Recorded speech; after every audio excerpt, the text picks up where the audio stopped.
Hi everybody, welcome to today's webinar, NBS and the Golden Thread of Information. Today's presentation will look at the golden thread of information from 2 points of view. One, specification, so best practice specification presented by myself, Stephen Hamil, Innovation Director here at NBS. The second part of the presentation will be presented by my colleague Lee Jones, and that will be looking at best practice in terms of manufacturer product information. So whether you are a manufacturer and you display that information, or you're a sort of specifier and use that information. And then we'll have a little bit of a summary at the end. Webinar is going to be pretty much the full hour today. Everyone on the call's microphones are muted, but as always, really like to see your feedback. So please ask questions in the question box, put comments in, etc. But first of all, myself, specification, best practice. In terms of my background, other than my NBS work, I'm on the B55 committee. We contributed to the Building Safer Future consultation. And I've also chaired the specification subgroup for the Golden Thread Initiative. That's the group ran by L&Q, and they've been putting recommendations into the likes of BRAC, Department of Levelling Up Housing Communities, and also HSC. But this presentation today doesn't represent those organisations' views. It represents what's been discussed, that particular subgroup. So specification best practice, we look at what is the golden thread, we look at specification itself, and then we'll have a little look at specification best practice through those government gateways that are mentioned in the golden thread documentation. Okay, we'll start the presentation just looking at the Building Safety Bill. If you enter the term into Google, the top two results here, the first one, you can see the status of the bill in terms of its passage. And the second link here is all of the documentation associated to the bill. So just looking down the right-hand side, you can read the entire draft bill itself. Look at the fact sheets, talks about things like duty holders, the different government gateways. And this one here, the Golden Thread report, is worth having a look at. All about, this is what the Golden Thread is essentially. But if we just have a little look here at the governance, you see the ministry and the HSC at the top there, the BRAC committee. But the Golden Thread Initiative is one of the groups that's feeding in, and specification is a part of the Golden Thread. So with respect to Golden Thread, there's three sort of particular gateways that are important as you go through a construction project. So the first one's planning gateway 1, which is part of the planning process, and it's going to happen roughly sort of stage 3 of the RIBA plan of work. Gateway 2 is prior to construction beginning, and gateway 3 is prior to the occupation of the building itself. If we look at the specification side of this, so we get all things like calculations and drawings, the documentation, but just focused on specification. Specification develops through the project timeline. So outline specification, updated outline, going through to a sort of final spec. And the specification itself reflects what the original requirements, what the project brief is. And what you're doing is putting together the asset information, some of which will eventually go into the building manual. And two terms that you may hear a lot around specification is descriptive, where you're describing the requirements to the following standard. This is the performance. And then prescriptive, which is the solution to the descriptive requirements. And as the project progresses, the descriptive requirements get replaced with the prescriptive solutions.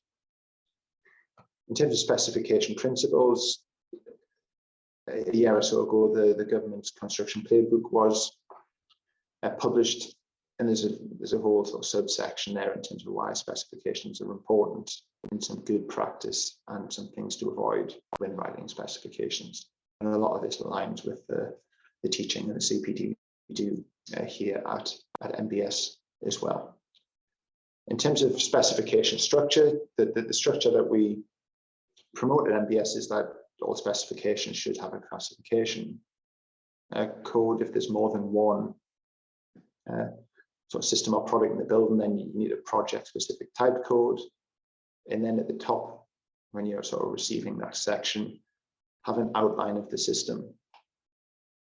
There should be a subsection that outlines any performance requirements for the entire system, a subsection that details the products that the system is made up from, a subsection then that talks about the execution, sort of the workmanship that's required, a subsection outlining the requirements of system completion, so before handover, and then a subsection that at least points to any maintenance schedules in terms of the in-use phase of that particular asset.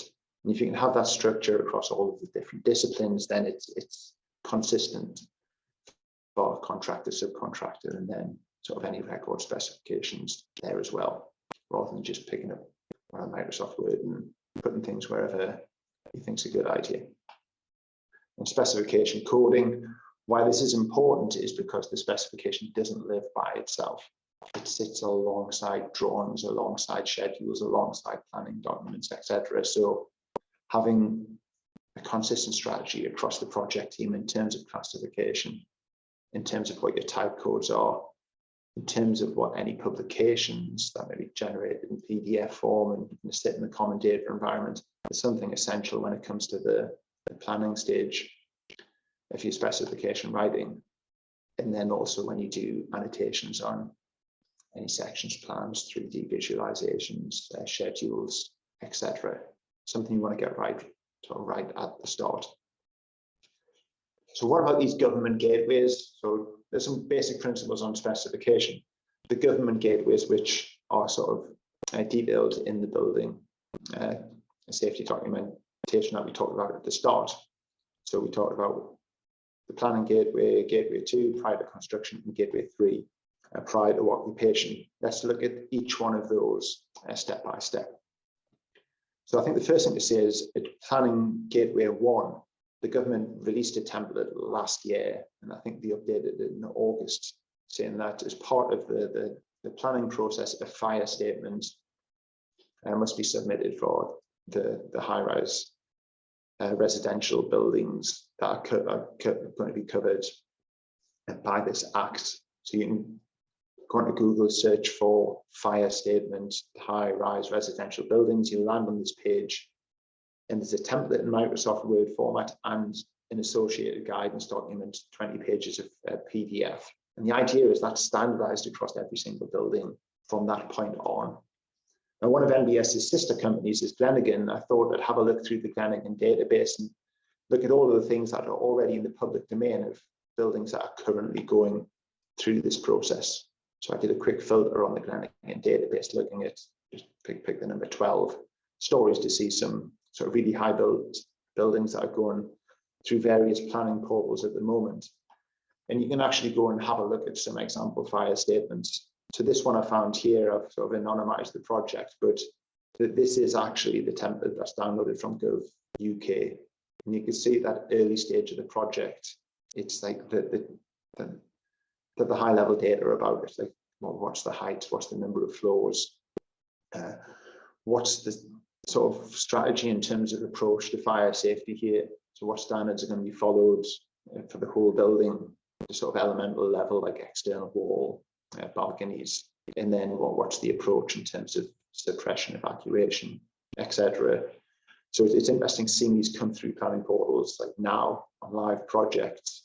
And here's a similar one that has the structure that's proposed by government, but it's just a sort of slightly different style document. That's section 6. This is section 7. That's looking at specific technical complexities. So it's quite interesting if you do have a subscription to Glenigan to look through some of these, or maybe even on your local sort of planning portal where these submissions are in the public domain. Gateway 2 is maybe more where you start thinking about in delivering like full technical specifications of the structure we talked about earlier. But prior to the technical specifications being written, obviously there's a lot of design, a lot of calculations that get done that feed through to the specification writing. So here's an example, sort of drawn from a sort of 3D model that's colored up, the index on the right-hand side, which informs the spec writing process.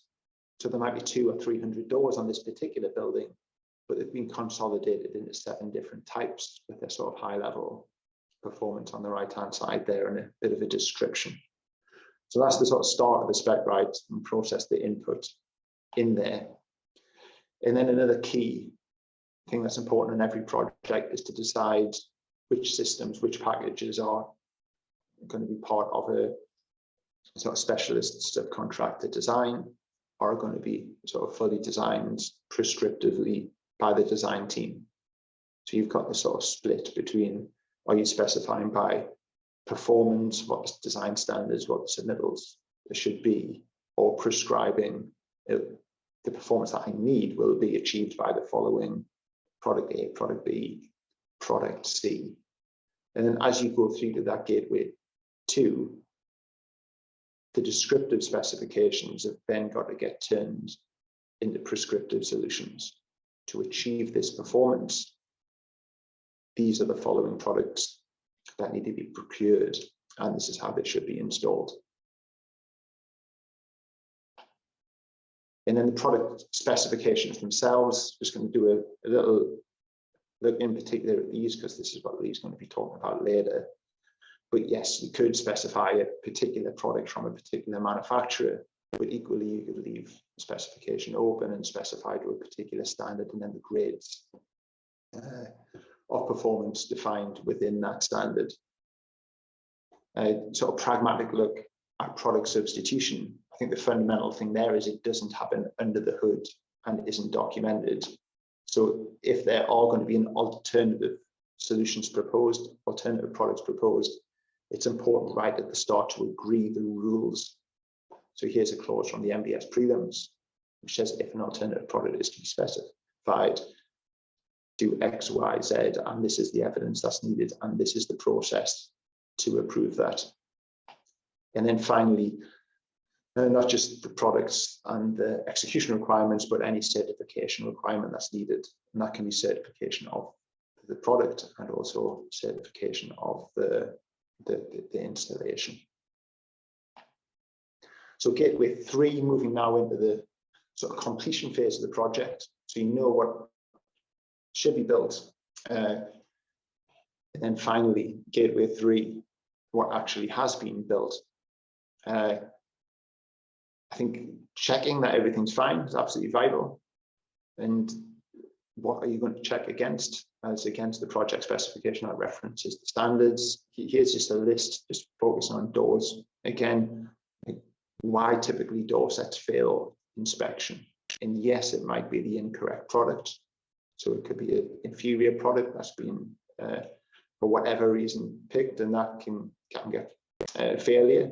Or it could be the right product installed in the wrong location.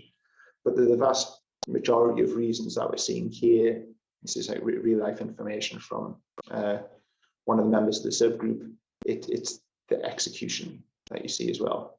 So it's not just about selecting the quality of product, it's about making sure that everything's fitted correctly, it's the right number of hinges in the right locations, have all of the correct seals installed correctly, etc. And I think it's worth saying that it's the combination of different systems coming together as well. So to get the right performance, you may need to have, say, the door set system coming together with the door hardware system, with the partition system, with the access control system. And those 4 systems working all together, it gives us sort of final approval. And I think another thing that maybe I incorrectly assumed when reading the draft building safety bill was that these were, like, everything had to be finished at gateway 2 before starting. But I think, speaking more, I think the regulator will have conditions where things could still be maybe a descriptive spec, and the regulator will work with the team to make sure that the prescriptive solution is agreed prior to that part of the building sort of work starting on it. So you could start on the foundations and the site clearance, for example, before one particular part of the building is fully designed, just in terms of pragmatic terms. And I think one of the absolute critical things when going from this is what's been specified before construction to this is what's being built is that audit trail between the two as well. So if you imagine you go from that sort of record spec through the revisions to the technical spec, which goes back to the fire strategy, what was trying to be achieved at the start, the sort of whole building performance, and originally what was in that initial fire statement, which reflects the brief.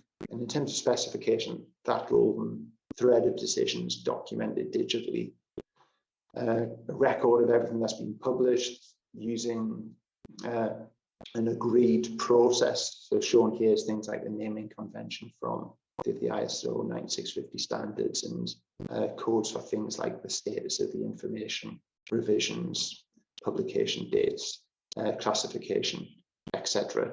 All of those come together as a good practice in terms of specification writing to improve building safety.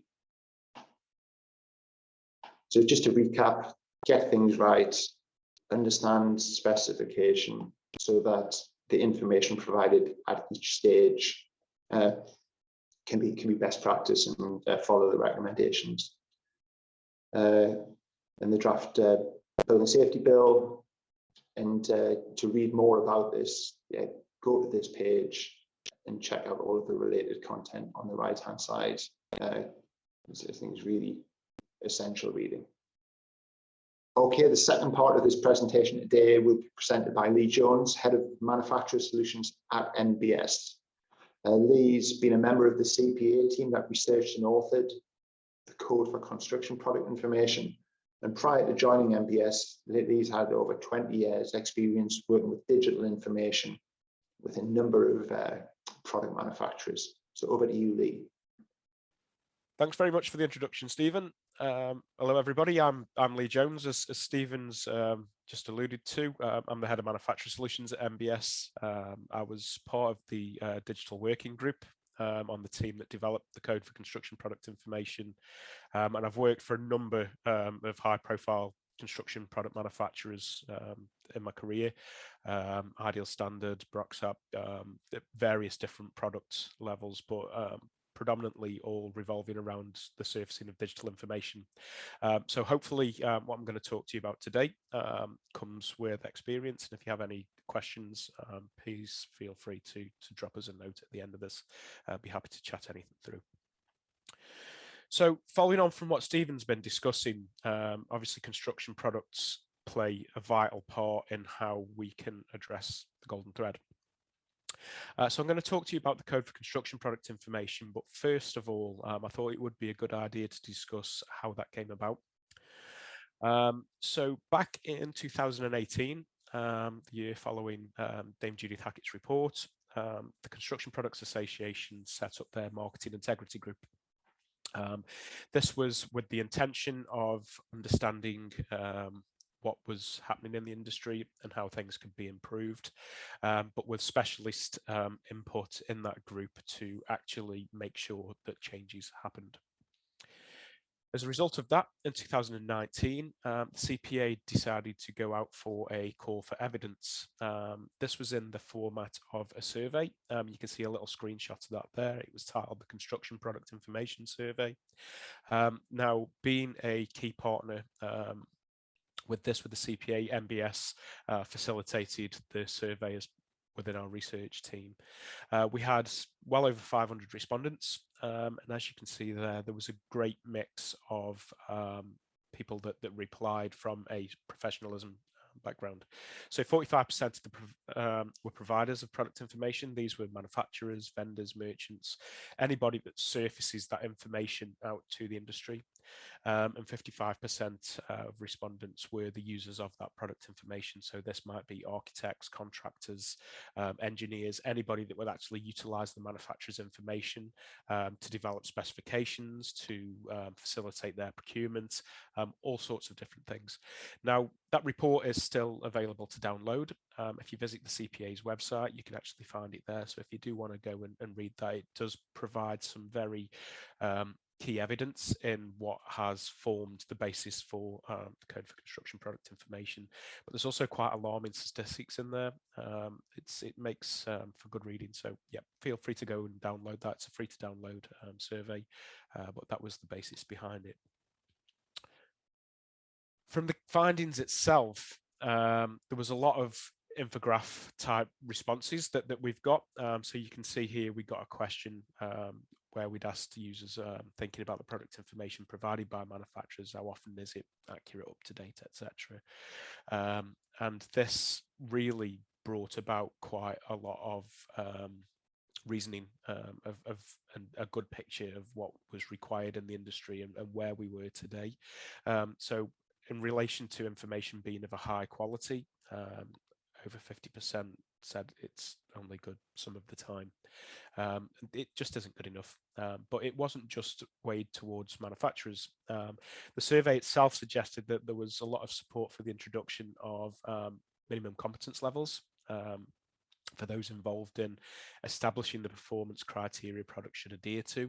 So people that test these things and facilitate that side of things. But importantly, the people that specify named products, so your designers, specifiers, contractors, and so forth. And then lastly, proposing and approving alternative products for substitution.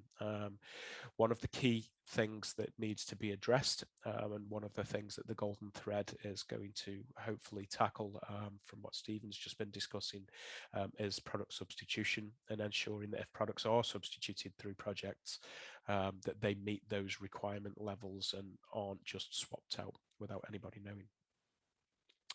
Secondly, and importantly, that facilitated the code, that there was great support for an industry code of conduct to ensure that the accurate provision of manufacturer information was available. Now, this has led to the Code for Construction Product Information. The code itself is set up with 11 clauses, and it follows 5 key ACID tests. You can see a snapshot of the cpicode.org.uk website there. CPI Limited was set up via the Considerate Constructor Scheme. It's an independent organisation now, and you can go and get a whole host of information from there. So I've put the URL links at the bottom. We will follow those up, but you can follow them on Twitter as well at CPI Code. So taking a bit more of a deep dive into this, the ACID tests for the information and really the whole basis around what the information should be when it's being surfaced is those 5 points that you can see there. Information must be clear, it must be accurate, it must be up to date, it must be accessible. So having perfect information is great, but if the users of that information can't access it, it's relatively pointless. And importantly, it needs to be unambiguous. So by that, we mean that it needs to be easily understandable by the people that are using it. The CCPI itself does involve a fee to join for the people that are getting certified to the code. It's a not-for-profit fee, so it's very minimal, and it covers the operational costs and the verification processes, etc. within there. There are 4 key areas that a business must go through when being established against the code. The first protocol is an online organisation assessment. This will validate the leadership and the culture of the organisation. So I think the key thing to note there is that it's not just about the product information itself, but it's also about how the business operates, how they manage their information through their business, and typically the culture within that business, and monitoring that desire to do the best that they can and improve the industry. There's then evidence and information that has to be supplied against the 11 clauses that I mentioned on the previous slide, and we're going to go deep into those throughout this presentation. They have to be submitted, they're assessed, and they're independently verified, which is probably the most key thing to note there. So with anything in the industry, particularly when it comes to claims around product performance, and also the information that's being surfaced around those, third-party independent verification really does demonstrate that a manufacturer is doing the best that they can to make sure that their products are fit for purpose, but also that that information is at the required levels for people to actually use and make a decent judgment to use those products. Following successful verification, so that's once they've passed, then a unique number license mark will be awarded to demonstrate the product information complies with the CCPI. So there's a lot of processes to go through before that's awarded. And then finally, that award will last for 2 years. So at that point, it will need to be renewed and updated. So this is ensuring the information that's surfaced is valid and it's remaining current. So from my past experience as a manufacturer, it would be amazing the amount of times that we'd get a specification sent through from somebody and it would just be a photocopy of something that had been specified 10 years ago and all the products would be out of date. We need to move away from that type of thing, but also we need to move away from manufacturers' product information being out of date that's been potentially used to date. So it's a double-edged sword, and the CCPI through its timeline validation is aiming to tackle that. Importantly as well to note is that if there are any significant changes to the product information or the performance or safety of the products, that these will need to be reported to the CCPI, and depending on the significance of the change, it may need to be re-verified, but obviously the CCPI will manage that through with the manufacturer themselves. So let's take a look at the clauses. The first one, clause 1, states that a manufacturer must have in place a documented sign-off process for creating product information. Now, thinking back to a lot of the manufacturers that I worked for, these processes did exist, but were they robust and tight as they needed to be? Possibly not. The implementation of BIM and the processes that we went through as manufacturers for those that were getting their products available through BIM content data, that kind of thing, highlighted a lot of sort of areas where the data was disjointed within the organizations. You'd have some information that would be owned by the sales team, some that be owned by marketing, some by product development, some by the factories themselves through the production element of the process. And not always did that tie together. So this is going to help manufacturers become more efficient internally, but it's also then going to improve the end result. So there's more than just the data itself and how that might be listed on a website. It also goes into the culture of the business, how they operate, and making sure that the processes are fit for purpose internally. The second clause requests that a manufacturer must have in place a formal version control process for product information. Now, this means that if something gets revised, that there is appropriate archiving and the information potentially, if it's been substituted for something new, you can still get access to that historic information potentially, and making sure that it's known that if somebody's viewing something, that it might be that they're looking at now out of date information. It could be that 10 years down the line, somebody comes to replace a material or a product or a system within a built asset, and that might not be available anymore. So it's how's that been changed? What's the differences between the prior product and the current one? There's a whole host of different things that need to be considered there.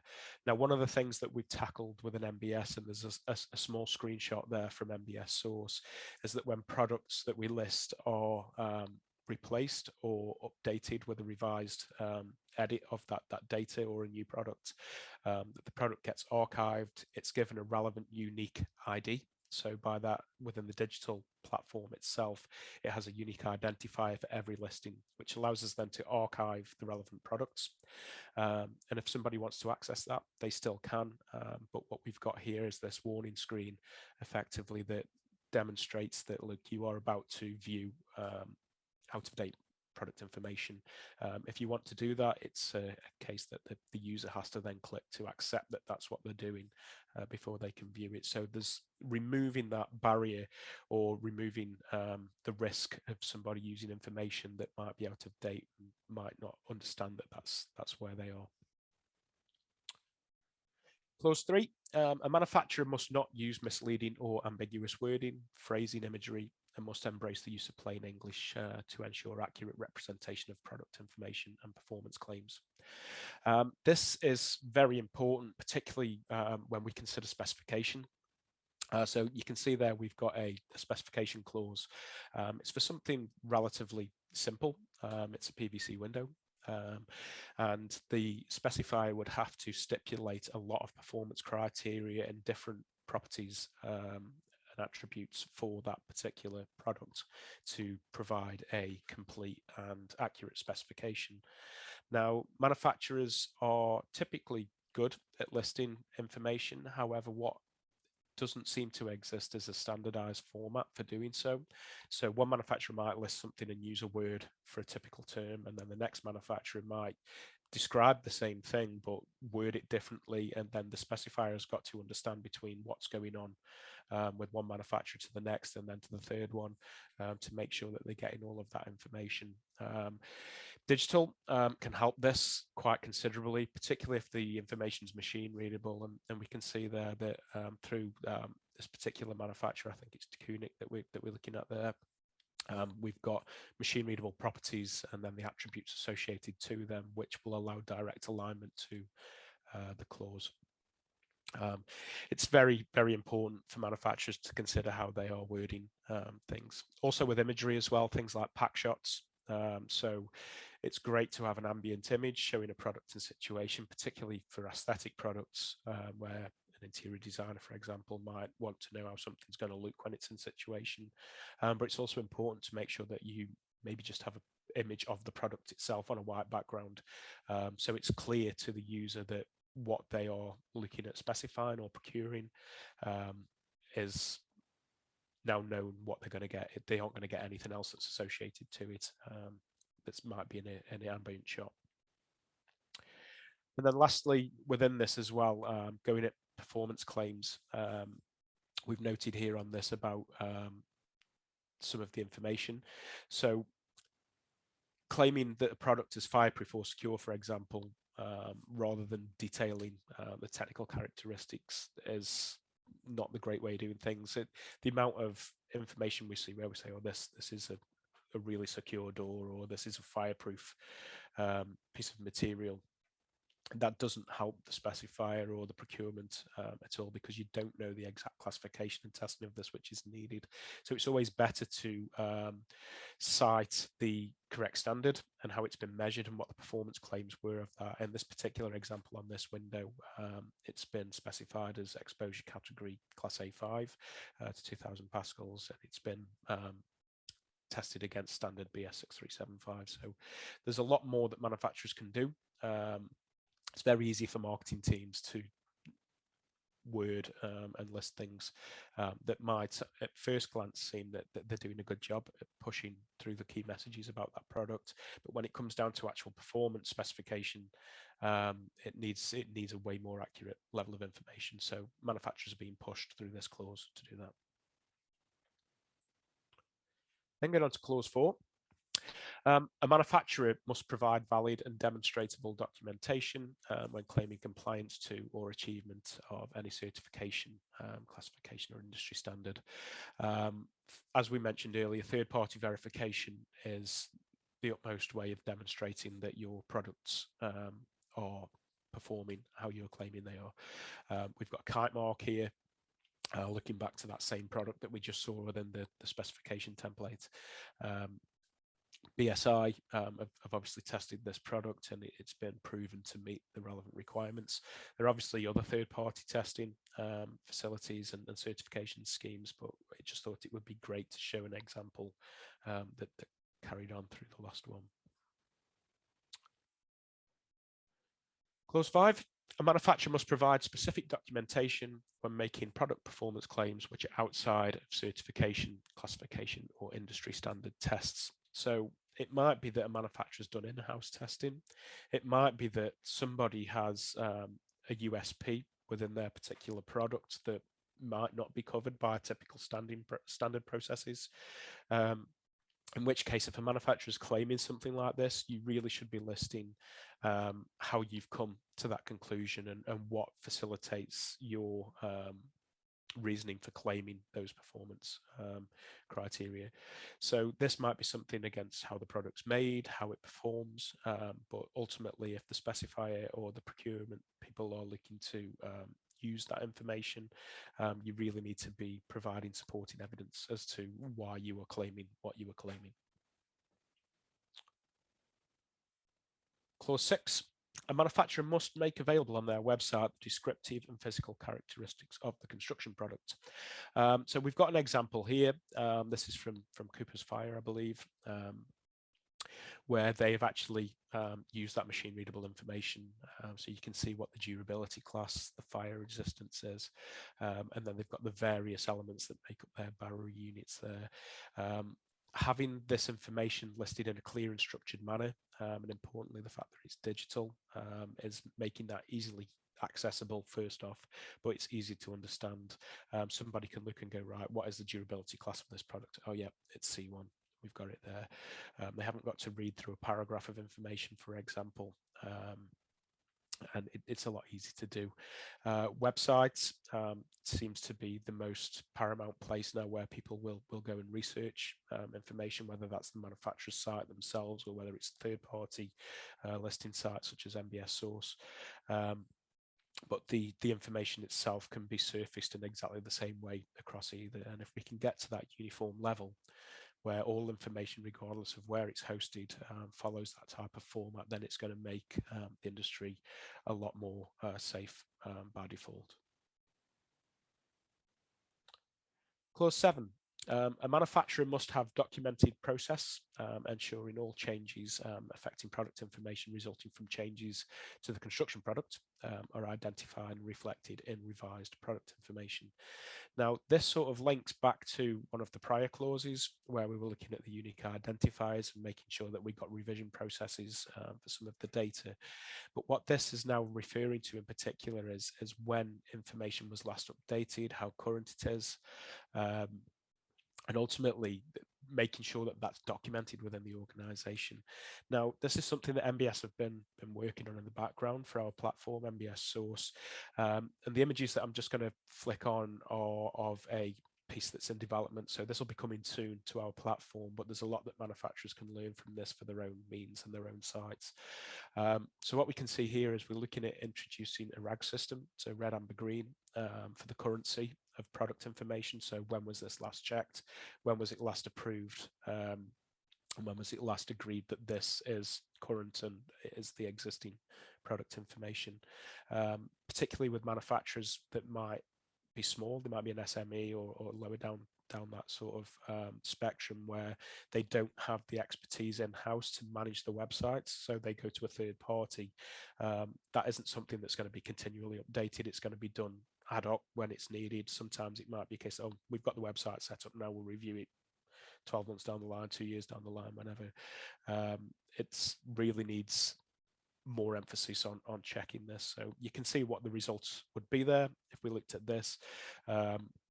Product XYZ, it's a complete fictitious product there, was confirmed by the manufacturer 6 months ago. So that's given an amber status. If it was current within the 6 month period, it would be given green.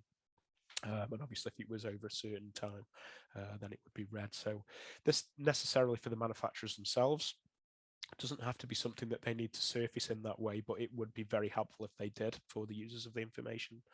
But if they can document that internally, it would no doubt help with checking and making sure that they're keeping their own records up to date in-house. Clause 8, a manufacturer must publish and make easily accessible on their webpage clear product information where applicable on handling, installation, operation, maintenance, and disposal of construction products. It's very easy for people to upload literature onto websites, whether that's catalogs, case studies, etc., which, don't get me wrong, are absolutely useful, particularly in research phases of projects and people looking at getting sort of relevant information. But there's a lot more that has to be considered, particularly when we're looking at the whole life cycle of a building. First of all, when it gets to the construction phase, it needs to be handled and then it needs to be installed. Making that information readily available makes things efficient. But also, if somebody hasn't got to search or then ring up somebody to say, oh, we really need the instructions for this, etc., it mitigates that risk of somebody maybe cutting the corner and thinking, oh, I haven't got the time to do this, we'll just have a go at putting it in. Having that readily available is going to help there a lot. And then maintenance, again, comes into the same sort of side of things. If your product has to be maintained or maintained on a certain basis, having information around that can certainly help facilities managers, homeowners, whoever it is that the building's been used by. And then last but not least, disposal of the construction products. So if we're looking at life cycle analysis, particularly around sustainability, which is absolutely paramount, making sure that we know how that product can be disposed, could it be recycled, etc. Does it need to go to a specialist environment to be disposed of? But ultimately, making sure that people know what it can be done. So there's a lot more to consider than just getting the sale. It's all the post stuff that goes with it as well afterwards. We've got a great example here from Dudley Industries, one of the bathroom accessory manufacturers. They've got a whole host of different installation manuals, maintenance manuals, etc. within their site, and it's all easy to access and very clear as to what it is that it does. Clause 9. When making any claims of guarantees and or warranties, the manufacturer's webpage must state what is covered, excluded, and required to comply with its terms. The guarantee or warranty should be transparent and in a format recognised by the relevant sector of the industry. So one of the key things that we note from a lot of the data that we get provided from manufacturers here at NBS is that somebody will say, yeah, it's got a 12-month warranty or it's got a 5-year warranty. That's great. But what does that warranty include? When does it begin? What doesn't it include? What's excluded from it? What are the terms and conditions surrounding it, and so forth? So making sure that you surface that. It's something that NBS push for through their customers, to making sure that that information surfaced through our platform. But on the manufacturers' websites themselves, you really need to be considering this, particularly around making sure that people know what it is that they're getting. We've got an example here from Ideal Standard, company that I used to work for, and very clearly they make different products from different materials, and there's different warranties applied to the different categories, but it's very clear to understand what the warranty period is and the duration, and what the conditions are surrounding that. So there's a lot that can be learned, maybe from other sectors as well. I mean, manufacturers, if you're looking for assistance on how to go about this, you can chat to us, but take a look around at what's going on in the industry. It doesn't necessarily have to be construction. Warranties are displayed through a whole ream of different sectors.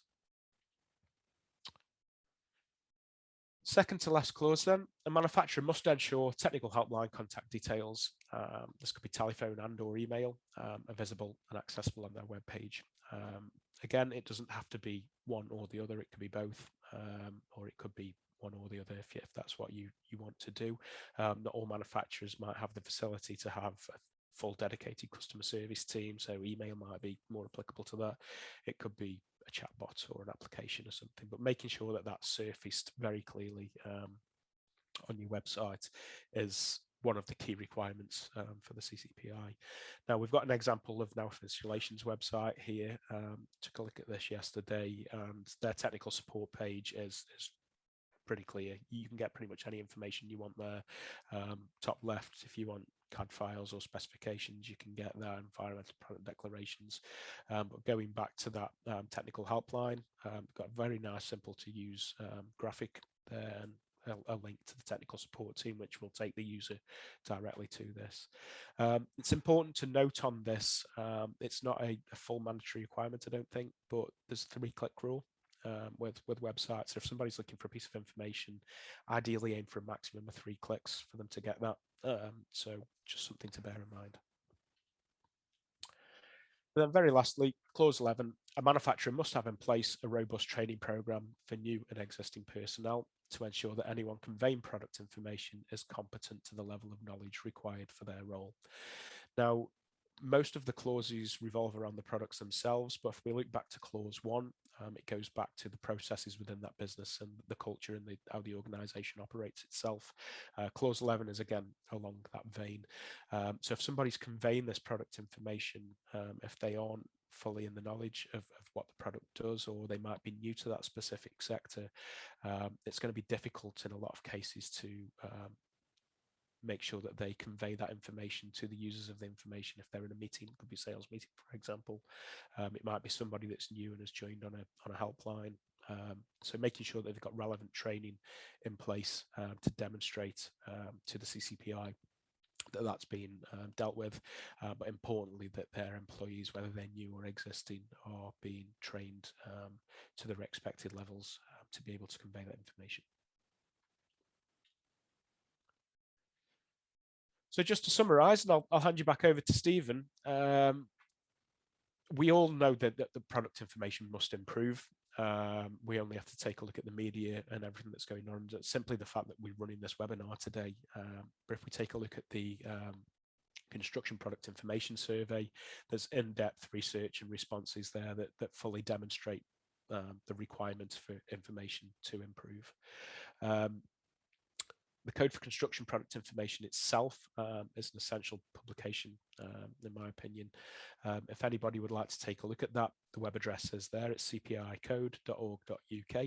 There's a whole host of information. You can download the code itself, guidance, etc. within that. But secondly as well, moving away from maybe the manufacturers that are looking to get certified, the users of the product information themselves can become supporters of the CCPI.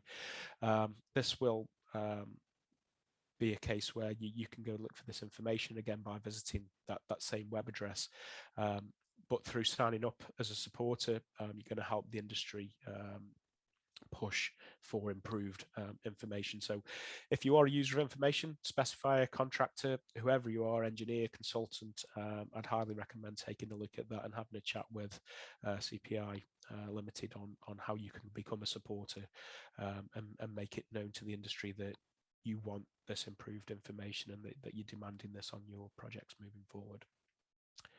And very lastly, if you'd like to know any more about what you've seen today or what I've discussed, or if you're interested in how any of the NBS platform can help, whether you're a manufacturer looking to align to the code, there's a lot that we can discuss with you there, or whether you are a user of the information and want to know what's happening in the industry or keep up to date with it, or how we can help you obtain more improved information, then visit thembs.com or drop us a note and we'd be more than happy to have a chat with you there. So on that note, I've been Lee Jones. I hope you found that useful, and I'd like to now hand you back over to Steve. Thank you. So thank you very much, Lee. Just to summarize, discover more, pop a message in the chat with any specific queries. Visit thembs.com to learn more about specification and product information. And any questions you may have, please just drop us an email. Thank you very much. Bye-bye.